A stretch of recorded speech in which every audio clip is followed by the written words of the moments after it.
Mesdames et messieurs, bonjour, chers internautes du journal en ligne. Nous avons l'honneur d'accueillir aujourd'hui monsieur Dame Mbodj, qui est le secrétaire général du syndicat CUSEMS Authentique, que nous avons l'honneur d'accueillir aujourd'hui sur notre plateau, avec qui nous allons aborder un thème portant essentiellement sur l'éducation. Monsieur Mbodj, bonjour. Bonjour. Je vous laisse le soin de vous présenter aux internautes pour qu'ils vous connaissent un peu. Oui, je m'appelle Dame Mbodj, je suis le secrétaire général du CUSEMS Authentique et en même temps coordonnateur du G20, un regroupement de syndicats dans le secteur de l'éducation et de la formation au nombre de 26 que je coordonne et je suis presque en fin de mandat pour la coordination. Donc je suis depuis près de 20 ans maintenant dans le secteur de l'éducation en tant qu'enseignant et en tant que syndicaliste. Donc je suis très ravi d'être votre invité aujourd'hui et de pouvoir échanger avec vous et j'espère que ça va intéresser les internautes. Alors venons-en un peu à la lecture que vous faites par rapport à la reprise des cours qui est prévue pour le 25 juin. La reprise des cours prévue pour le 25 juin, j'ai une position qui est claire. Depuis que la France a annoncé qu'ils vont reprendre le 22, moi je m'attendais à ça. Parce que le Sénégal, tout ce que la France... J'ai l'habitude de dire que quand la France éternue, le Sénégal s'enrhume. Donc moi, je n'ai jamais vu un président aussi faible devant la France. C'est-à-dire, au Sénégal, on a eu toujours des présidents qui ont été manipulés par la France. Mais ce qui se passe sous le président Macky Sall, c'est sans précédent. Toutes les grandes décisions que le Sénégal doit prendre, le Sénégal regarde d'abord ce que la France fait et le Sénégal essaie de faire la même chose. Mais ça, c'est pas possible. Ça ne peut pas continuer. Nous n'avons pas les mêmes réalités. C'est pourquoi nous, la reprise du 25, j'ai dit tout à l'heure qu'ils vont sacrifier une génération. Je les appelle, cette génération, malheureusement. D'ailleurs, les parents d'élèves qui n'ont rien compris. Parce qu'il y a beaucoup de parents qui disent évitons l'année blanche. L'année blanche, c'est grave. Oh non, tout sauf l'année blanche. Mais ils ne comprennent pas que l'année blanche est meilleure que ce qu'ils veulent faire. Parce que l'année blanche, c'est quoi? Mais nous avons des enfants qui sont jeunes. S'ils perdent une année, mais l'année prochaine, ils reprennent leur classe. On ne les renvoie pas. Et on va profiter donc de ça pour renforcer leur niveau. Mais si tu laisses passer un élève qui n'a pas le niveau, par exemple, je vous donne un exemple. Je connais des écoles où des élèves de 6e n'ont même pas fait 5 ou 6 cours dans certaines disciplines. Je vous assure, madame. Ces enfants-là, mais comment ils vont passer en classe supérieure? Ils vont passer sans maîtriser les contenus destinés à cette étape. Parce que l'éducation, c'est des étapes, c'est des marches. À l'élémentaire, il y a 6 marches. Et pour chaque marche, il y a des contenus, il y a des choses à maîtriser. Et si tu ne les maîtrises pas, tu sautes la marche. C'est comme des escaliers. Si tu sautes une marche, tu es en danger. Même quand tu marches sur des escaliers, quand tu sautes, tu es en danger. Parce qu'il y a des risques de tomber. Donc aujourd'hui, ce que le Sénégal veut faire, c'est de faire sauter les élèves. Les élèves vont sauter des classes. Pourquoi? Parce que les élèves ne pourront pas rattraper le temps perdu s'ils veulent organiser les examens en août. Et ils s'entêtent à vouloir organiser les examens en août. C'est une catastrophe. Je les appelle la génération Covid-19 sacrifiée. Ce sera regrettable pour notre pays. Dans quelques années, ce sont ces enfants-là qui vont devenir des médecins et nous soigner. Nous allons tous mourir. Ce sont ces enfants-là demain qui vont devenir des enseignants et vont enseigner notre société. Nous aurons une société nulle. Ce sont ces enfants-là demain qui seront des magistrats et vont nous juger. Il y aura beaucoup de déni de justice, des erreurs de jugement, parce qu'ils n'auront pas le niveau. Ce sont ces enfants-là qui deviendront des ingénieurs. Ils vont construire des bâtiments qui vont s'écrouler sur nous. C'est ça ma position. Donc, moi je ne suis pas d'accord pour qu'on valide l'année alors qu'on n'a pas terminé les enseignements apprentissages. Ma conviction est que si on ne prolonge pas l'année jusqu'en décembre, l'année est foutue et que l'année est blanche. Maintenant, ils peuvent décider, eux, de dire que l'année est valable et on sort un décret du président comme ce qu'ils veulent faire. Ils sont libres. Ça, c'est une validation politique de l'année.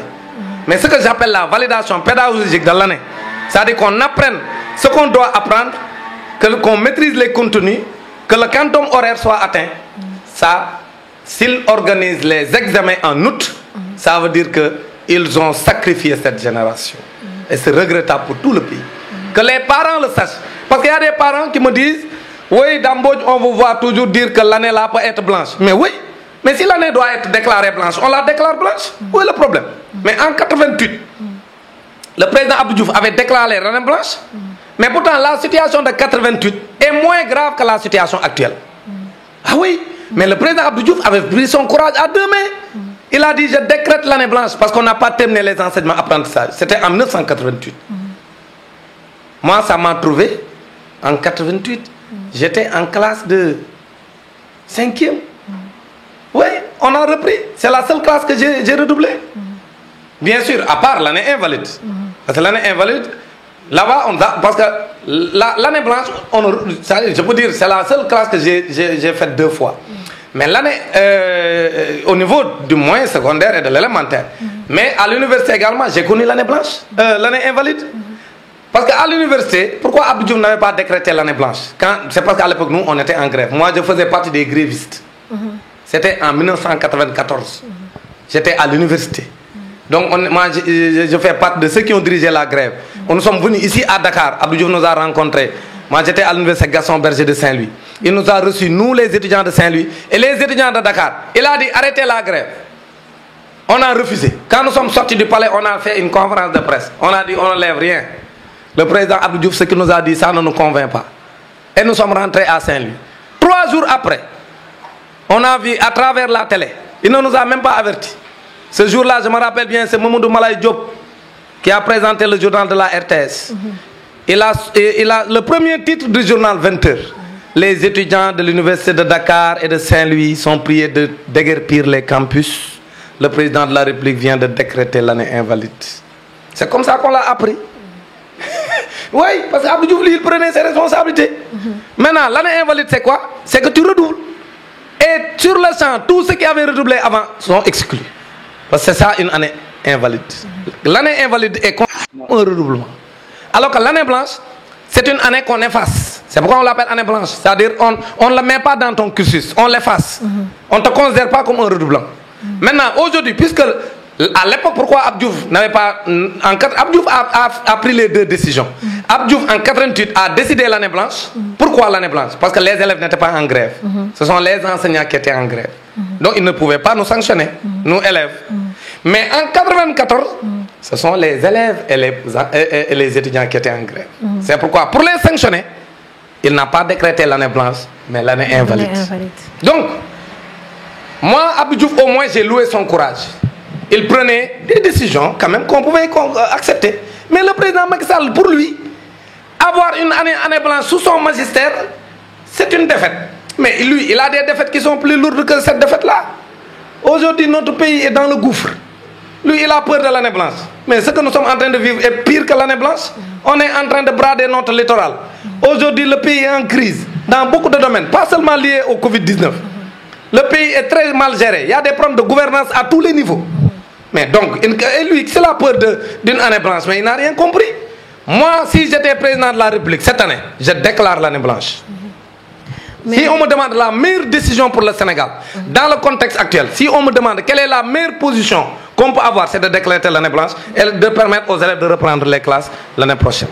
Mais qu'en est-il du lendemain des écoles qui sont en train de progresser actuellement en faisant des cours en ligne?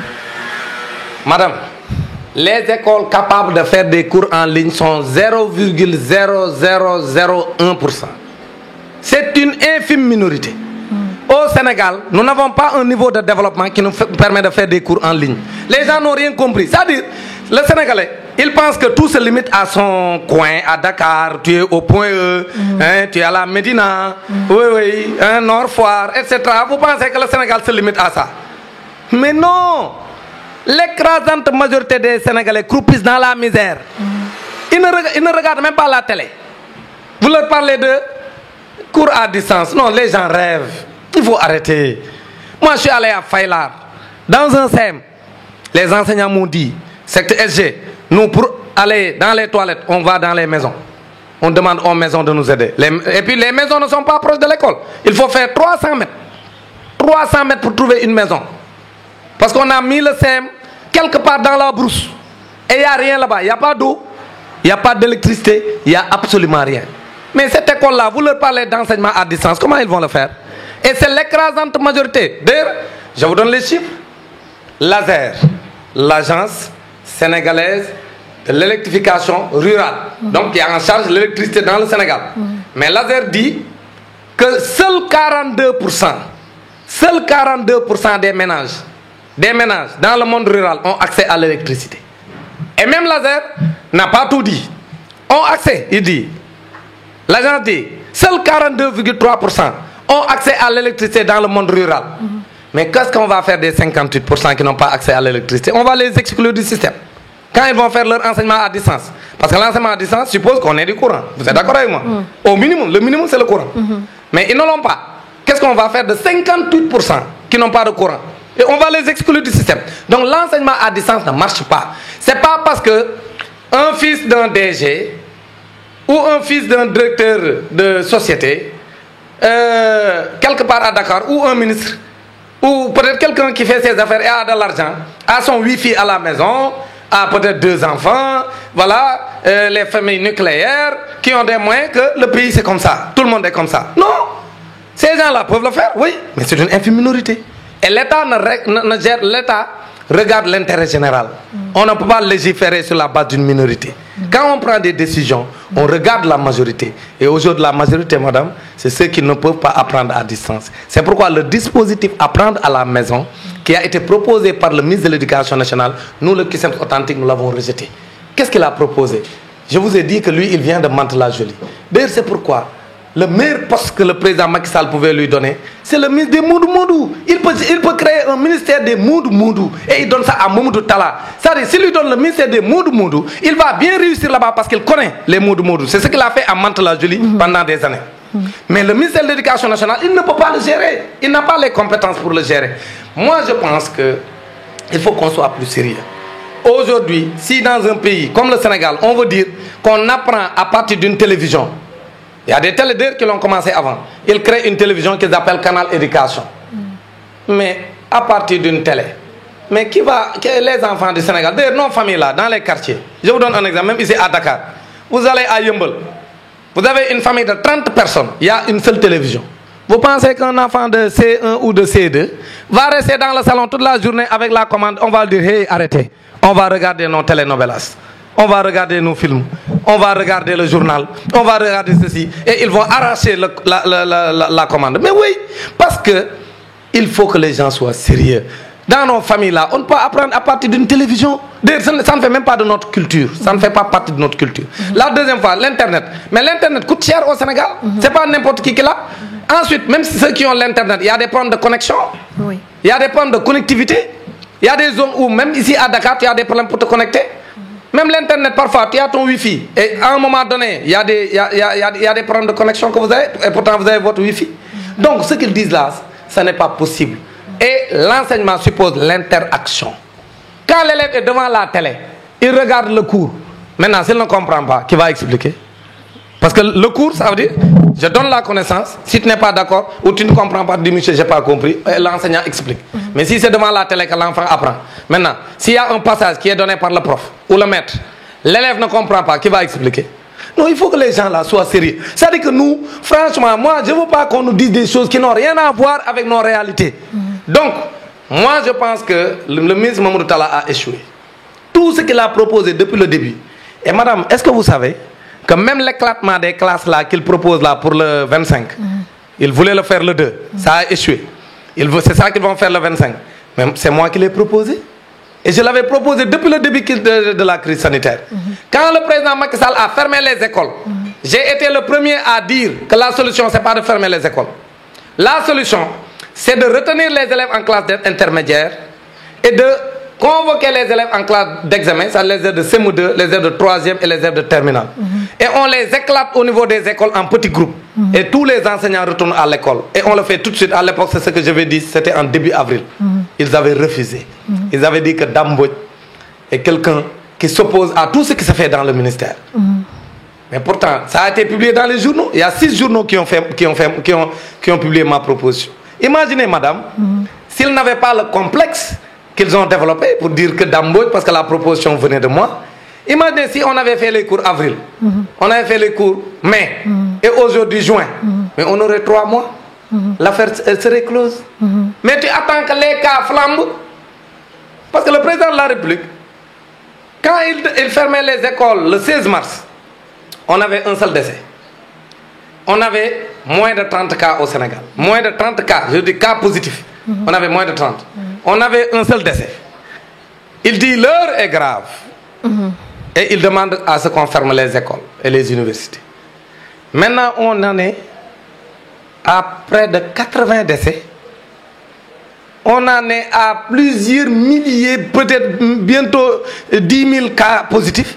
Il dit voilà, l'heure n'est plus grave. Il faut vivre avec. Maintenant, il faut vivre en présence du virus. Là aussi, inspiré du discours de Macron, parce que le président Macky Sall a dit il faut vivre en présence du virus.